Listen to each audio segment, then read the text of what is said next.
તારી ભાગોળ સુધી રે ભાઈ ઘરની નાળી તારી ભાગોળ સુધી રે ભાઈ કોણ હતા તારા માને બાપ હંસા રાજા દઈ જાવ આજને રાત માલ મિલકત તારી જૂટાઈ જશે કાંઈ ના આવે તારે સાથ શું છે માલ ને મિલકત વાળો આપણે જાશું પછી બધા રોયા કરશે રડકકડ કરશે ને મિલકત માટે પડ્યા રહેશે એટલે સાચા સગા સંત અને ભગવાનના ભક્ત છે કોણ છે માયાની વાત આવી ઓહો પ્રભુ અચરજ માયા તમારી બ્રહ્મા મોહે શંકર મોહે મોહે ઇન્દ્ર બલધારી ઓ પ્રભુ અચરજ માયા તમારી ઓહો પ્રભુ અચરજ માયા તમારી એટલે જેવું આપણે કરશું એવું આપણા બાળકોને મળશે સમજા ને જેટલું શીખાડશું એવું થશે આપણે સવારે પૂજા પાઠ કરશું તો આપણા દીકરા કે દીકરી કરશે આપણે બીજું કાંઈ કરશું તો એ દીકરો દીકરી એવું કરશે સમજા ને એક નાની બેબીની મમ્મીને પૂછે કે મમ્મી કે ટેકું શું કેમ લગાવે ચાંદલો લગાવો ને ચાંદલો પ્લાસ્ટિકનો ચાંદલો તો એની મમ્મીએ કીધું કે બેટા આ છે ને તારા પપ્પા છે કોણ છે પપ્પા હવે જોજો નાના બાળકનું માઇન્ડ કેટલું છેલ્લી વાત કરીને પછી પૂરું કાઢું એ કે આ તારા પપ્પા છે એ કે સરસ છે કે પછી થોડાક દી ખમીને બેબી જોવા ગઈ તો બાથરૂમમાં પપ્પા ઠંડીમાં ઠરતા હતા એ કે મમ્મી પપ્પા બાથરૂમમાં ઠરે છે એ કે વળી થોડાક દી તેને વળી બીજી ચા કરતા મમ્મી પપ્પા બેડમાં બેઠા છે એ કે હવે એ નાની બેબી હવે ચાંદલો તો ગમે ત્યાં હોય ને તો કોઈકને પરિવારને ઘરે ગઈ માસીને ઘરે કે મમ્મી પપ્પા તો કે માસીને ઘરે હતા આજે કે સમજી ગયા ને તમે મેં શું કીધું કહેવાનું આપણે જેવું જેવું શીખાડીને એવું આપણે બાળકો શીખે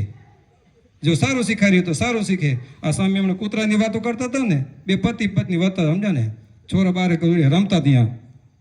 સાઈડમાં કે તું કૂતરી જેવી તું કૂતરા જેવો એ કે છોરા બે એને કે એ જો મમ્મી શું કહે કે તું કૂતરા જેવો ને પપ્પા કે તું કૂતરી જેવો તો આપણે બે ગલુડિયા ત્યાં કહે ના સાચી વાત ને શું આ ક્યાંથી અસર આવી કે ના આવી ઝઘડો કરાય મીઠો ઝઘડો કરી લેવાનો પણ બાળકને ખબર ન પડી ખપે કે મમ્મી પપ્પા વઢ્યા આજે સમજી ગયા ને કરી લેવાનો ઝઘડો ઝઘડાની છૂટ સંસાર હોય તો ઠામડા ખખડે નકર ખબર ન પડે આપણે કાંઈ એટલે એ છૂટ કરી લેવાની તમને પણ બાળકો દેખે એમ ન કરવાનું આપણે એટલે જો નાના બાળક છે ને એને આપણે જેવું શીખાડશે એવું કરશે એટલે આપણી જવાબદારી છે કે બાપા પૂજા કરે તો દીકરો પૂજા કરે મમ્મી પૂજા કરે તો દીકરી કરે જો કોઈ કાંઈ ન કરે તો કોઈ ન કરે અને વ્યસન કરે તો બધા વ્યસન કરે કે નહીં બીડી પીવાથી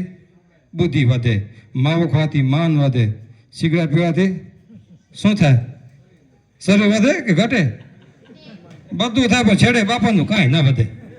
સમજ્યા ને બીજું વધે કે ન વધે પછી છેડે બાપાનું કાંઈ ન વધે જો આપણે નીલકંઠ મહાદેવની અંદર આપણે બેઠા છીએ ભોળાનાથની સાનિધ્યમાં અને સ્વામી સરસ મજાની કથા તો કરી તમે તાળીએ વગાડી પણ સ્વામી ઉતરે તો ગામનું નકર કાંઈ બે સભા થઈ ગઈ ફેરફાર થાય તો સાચું સમજ્યા ને વ્યસનની વાત તો સંતો કરતા જ હોય વ્યસન કોઈ કરતા નથી કરો કોઈ અને કરો તો દઈ દેજો બીજું શું આપણે દક્ષિણા એ લેશું અમે સમજ્યા ને જો વ્યસન છે ને પરિવારને બરબાદી કરનાર બધાને ખબર છે કેન્સર થાય છે લાખો રૂપિયા ખપી જાય છે અને પછી આપણે તો હાલે જ્યારે આપણી પાછળ પરિવાર છે ને બેચારા ધોધવાણી થઈ જાય નાના બાળકોને કેમ મોટા કરે વિચાર કરો પુરુષ ઘરમાંથી જાય એટલે તકલીફ બહેનોને બહુ જબરજસ્ત પડે પણ બેન જાય એટલે પુરુષને કાંઈ વાંધો ના આવે એટલો બધો થોડાક દી જાય સમજો ને પછી સેટિંગ થઈ જાય પણ પુરુષ વગર બહેનોને છે ને બહુ જબરજસ્ત છે એટલે અમારી એટલી વિનંતી છે કે ભોળાનાથની સાનિધ્યમાં બેઠા છીએ ભોળાનાથ છે ને સાવ કહેવાય ને હાવ ઇઝી રાજી થઈ જાય રાજી તરત થાય ને પાછા કોરાજી તરત થઈ જાય ને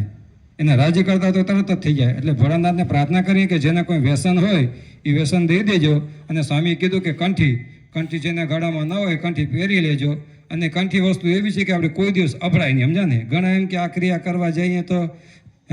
જાજરો જઈએ તો અભડાઈ જાય એવું નથી કંઠી કોઈ દી ન અભડાય કંઠીને કોઈ દી બદલાવાની પણ ના આવે બીજી જન્મ બદલે બધું થાય પણ કંઠી કોઈ દી બદલાય નહીં એટલે ઘનશ્યામ મહારાજના ચરણમાં પ્રાર્થના કરીએ ભોળાનાથના ચરણમાં પ્રાર્થના કરીએ કે બધાને ભગવાન બળ અને શક્તિ આપે એવું કહીને મારી વાણીને વિરામ. સર્વને જય સ્વામિનારાયણ.